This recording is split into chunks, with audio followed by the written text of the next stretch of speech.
Hello everyone. तो स्वागत है आपका अपने यूट्यूब चैनल आई के अकेडमी लर्निंग फॉर एवर में। तो उम्मीद करता हूँ आप सभी अच्छे होंगे।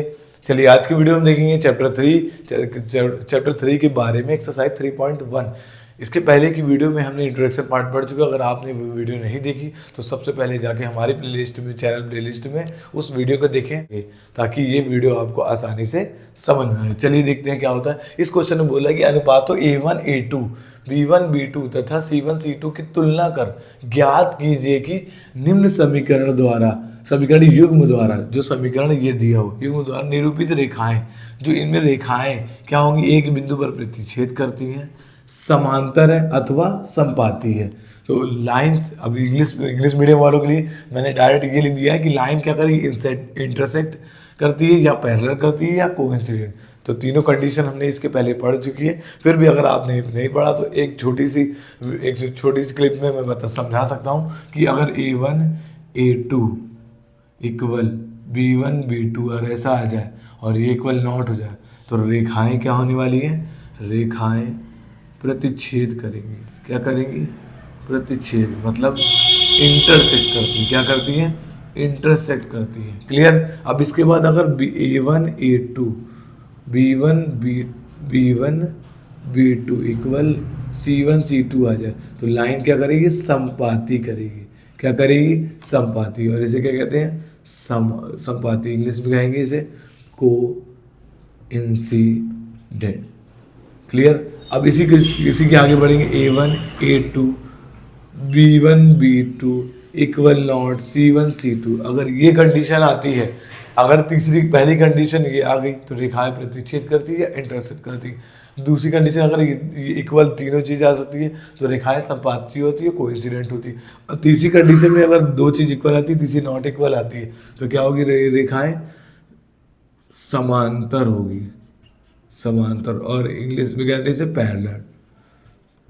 अगर ये जानेंगे तो ये चैप्टर में कुछ ही नहीं है, बस ये हमें याद रखना है। ये चैप्टर में हमें आसानी से समझ में आ जाएगा। हमें क्या देखना है? ये याद रखना है, बाकी ये अपने आप आ जाएगा। तो इसमें यही बोल रहा है कि पहले इसकी कंपैरिजन करो, मतलब तुलना करना है कि ताकि एक्स वाई हट जाए। हमें A1 A2 B1 B2 और C1 C2 के वैल्यू निकाला है, के मान आ जाए। जब आ जाएंगे तो हम कंडीशन में रख देंगे। चलिए देखते हैं, सॉल्व करते हैं हल। क्लियर? तो पहले क्या करेंगे कि तुलना A1x, यही लिख दे रहा हूं मैं, A1x plus B1y plus C1y equal 0, A2x plus B2y plus C2 equal 0 से करने पर। आप इस चीज़ को नीचे भी लिख सकते हैं, जगह नहीं है इसलिए मैं इस चीज़ को यहीं लिख रहा हूँ। सबसे पहले स्टार्टिंग में हमें ये क्या करना है, इसकी तुलना कर देना। ताकि ये तुलना क्यों कर रहे हैं, कंपैरिजन क्यों कर रहे हैं? ताकि एक्स वाई की वैल्यू उठ जाए और हमें नॉर्मल A1 A2 की और B1 B2 और C1 C2 की वैल्यू मिल जाए। चलिए करते हैं। तो A1 क्या आएगा इसमें हमारा? जैसे कि पहला वाला A1 होता है, दूसरा वाला B1 और तीसरा वाला C1। इसी तरीके से A2 B2 C2। तो A1 क्या है हमारा 5, कॉमा लगा दिए। B1 क्या है हमारा -4 और C1 हमारा क्या है 8। क्लियर? अब इससे A2 क्या है, नहीं समझ में आया? फिर से बता। A1 हमारा 5 B2 A1 A2 sorry A1 B1 C1। तो B1 हमारा ये C1, जो पहले वाले में वो A1 B1 C1, जो दूसरे वाले में वो A2 B2 C2। A2 हमारा 7, B2 हमारा क्या है 6 और C2 हमारा -9। क्या हो रहा है आज? दिक्कत कहाँ आ रही है? लगता पूजा पाठ मैंने नहीं किया है इसलिए ये चीज़ें हो रही है ना। चलिए देखते हैं, है ना। क्लियर? तो A1 A2 की वैल्यू क्या आई? 5/7, कॉमा कर दिया मैंने। अब B1 B2 क्या आ गई? अब ये कंपैरिजन तुलना कर दी तो ये वैल्यू आ रही -4 और 6। अगर जो कट हो रहा है उसको कट कर दो। एक ही टेबल से दोनों जा रहे हैं, 2 2 जा 4 2 3 जा 6, तो -2/3। C1 C2 8/-9। तो जब याद रखना, अगर माइनस नीचे हो तो स्टैंडर्ड फॉर्म ये होती है। तो इसका ये हो गया, ये हो गया और ये हो गया।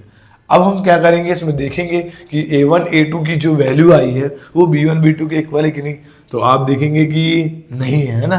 तो इसमें क्या करेंगे, 5/7 इक्वल नॉट B1 सॉरी -2/3 ये हमने देख कर लिया। जब ये कंडीशन आई तो इसमें क्या है, इसका मतलब A1 A2, तो क्या कंडीशन है, 1 मिनट देख लेते हैं क्या कंडीशन इस तरीके की आ रही है। ये तो आप ही बता देंगे, पहली वाली कंडीशन कौन सी आ रही है, पहली वाली, उसमें क्या लिखा हो वही हम इसमें पुट कर देंगे। A1 A2 B1 B2, पहले दो इक्वल नहीं है ना, तो पहली वाली कंडीशन तो लिख देना रेखाएं, रेखाएं क्या करेंगी, रेखाएं प्रतिच्छेद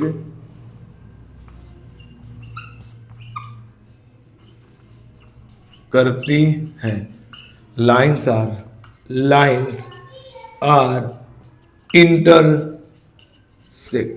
क्लियर, उम्मीद करता हूँ समझ में आया होगा। फिर भी एक बार फिर से समझा देता हूँ कि ये क्वेश्चन लिखा रहेगा, ये एक लीनियर इक्वेशन इन 2 वेरिएबल दिया हुआ, 2 चर वाले रैखिक समीकरण का जोड़ा दिया हुआ, युग्म दिया हुआ है। इसकी तुलना हमें करना है इस वाले नंबर से। तो जो पहले वाले होते हैं उसकी स्टैंडर्ड फॉर्म में नहीं लिखी, जो पहला वाला होता है वो A1 B1 C1 होता है, तो हमने यहाँ वैल्यू पुट कर दी A2 B2 C2 जो दिया इसकी वैल्यू पुट कर दी। जब हमने किया तो इसको अपॉन लिख दिया, ये तो दूर दूर लिखा है तो दूर दूर लिखा, इसको अपान में करके हम देखते 5/7 आई।